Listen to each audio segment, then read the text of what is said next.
بسم اللہ الرحمن الرحیم۔ گرامی قدر سامعین و ناظرین، انسان جب دنیا میں زندگی گزار رہا ہوتا ہے اور وہ کوئی نیک اعمال کرتا ہے تو اعمال نامے میں اس کا ثواب درج ہوتا رہتا ہے۔ جیسے ہی اس کی زندگی ختم ہوتی ہے تو اب اس کے اعمال بھی ختم ہو گئے، اب اس کا ثواب اعمال نامے میں درج ہونا یہ بند ہو جاتا ہے۔ لیکن 7 چیزیں ایسی ہیں کہ انسان کے مرنے کے بعد قبر میں بھی اس کے اعمال نامے میں ان چیزوں کا ثواب درج ہوتا رہتا ہے، اور یہ شریعت اسلامیہ، شریعت محمدیہ علی صاحب الصلاۃ والسلام کا حسن اور خوبصورتی ہے کہ مرنے کے بعد بھی انسان کو اس کے کچھ اعمال کا ثواب وہ ملتا رہے۔ قبر میں وہ موجود ہے لیکن اعمال کا ثواب اسے پہنچتا رہے۔ یہ صرف اور صرف شریعت اسلامیہ، شریعت محمدیہ علی صاحب الصلاۃ والسلام کا حسن ہے۔ وہ کون سی ایسی چیزیں ہیں کہ مرنے کے بعد بھی انسان کو اس کا ثواب ملتا رہتا ہے، وہ آپ کی خدمت میں پیش کر رہا ہوں۔ حضرت انس بن مالک رضی اللہ تعالیٰ عنہ کی روایت ہے، مسند بزاز میں موجود ہے۔ جناب رسول اللہ صلی اللہ علیہ وسلم فرماتے ہیں، سبع یجری للعبد اجرہن وہو فی قبرہ بعد موتہ، کہ 7 چیزیں ایسی ہیں کہ انسان کے قبر میں جانے کے بعد بھی اس کے نامہ اعمال میں ان کا اجر لکھا جا رہا ہوتا ہے، اعمال نامے میں ان کا ثواب اللہ رب العزت درج فرماتے رہتے ہیں۔ وہ کیا ہے؟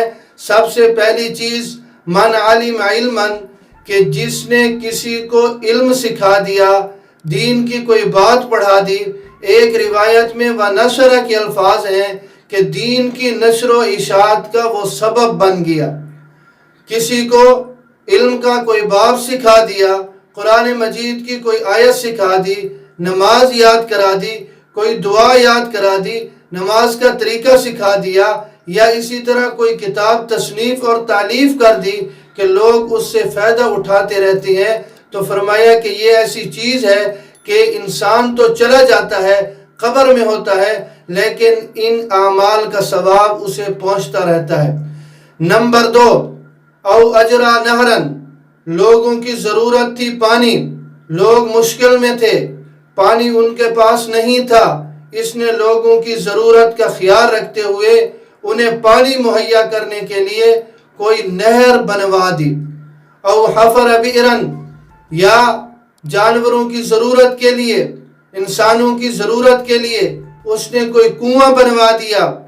اور نمبر 4، او غرس نخلا، یا اس نے کوئی درخت لگا دیا کہ جس کے سائے میں انسان بیٹھتے ہیں، جس کے سائے میں جانور باندھے جاتے ہیں، اور جس سے پرندے فائدہ حاصل کرتے ہیں۔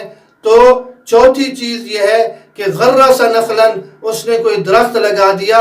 جب تک یہ کنواں موجود ہے، جب تک یہ نہر موجود ہے، جب تک یہ درخت اس دھرتی پر موجود ہے اور اس سے انسانوں کو یا دوسری مخلوقات کو فائدہ پہنچتا رہتا ہے، تو اس کے اعمال نامے میں بھی اس کا ثواب درج ہوتا رہتا ہے۔ اور نمبر 5، او بنا مسجدن، یا اس نے مسجد بنا دی۔ جب تک اس دھرتی پر مسجد موجود ہے، اس میں قرآن پڑھنے والے، اس میں ذکر کرنے والے، اور اس میں نمازیں پڑھنے والے، دین کی کوئی بھی بات سیکھنے والے اس مسجد میں آتے ہیں، اور اس شخص نے یہ مسجد بنائی تھی، مرنے کے بعد قبر میں اس کا ثواب بھی اسے ملتا رہے گا۔ اور نمبر 6، او ورث مصحفا، یا قرآن کریم وراثت میں چھوڑ دے، قرآن کریم لے کر گھر میں رکھ دیا کہ بیوی بچے پڑھیں گے، یا قرآن کریم لے کر مسجد میں رکھ دیا کہ لوگ پڑھیں گے، یا قرآن کریم لے کر مدرسے میں رکھ دیا کہ وہاں پر بچے پڑھیں گے، تو یہ قرآن کریم کا نسخہ لے کر دینا، یہ بھی ایسی چیز ہے، ایسا صدقہ جاریہ ہے کہ مرنے کے بعد انسان کو اس کا ثواب ملتا رہتا ہے۔ اور نمبر 7، آپ صلی اللہ علیہ وسلم نے فرمایا، او ترک ولدا یستغفر له بعد موتہ، کہ اس شخص نے اپنی اولاد کی اچھی تربیت کی، اپنی اولاد کو دین کا علم پڑھایا، اپنی اولاد کو دین سکھایا، تو اب جب بھی یہ کوئی نیک کام کرے گا تو یہ اس کی برکت سے یہ مرنے والے کو بھی قبر میں اس کا ثواب ملتا رہے گا۔ یہ جب بھی دعا کے لیے ہاتھ اٹھائے گا اللہ رب العزت اس کے والد کی مغفرت فرما دیں گے۔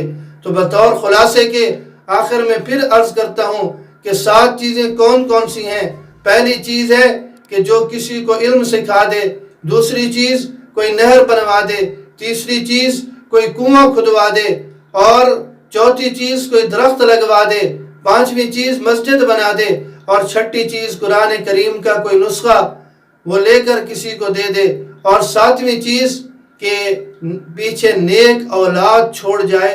تو یہ 7 چیزیں ایسی ہیں کہ انسان کے مرنے کے بعد بھی قبر میں بھی اسے ان چیزوں کا ثواب ملتا رہتا ہے۔ اللہ رب العزت مجھے اور آپ سب کو دین سمجھنے کی اور عمل کی توفیق نصیب فرمائے۔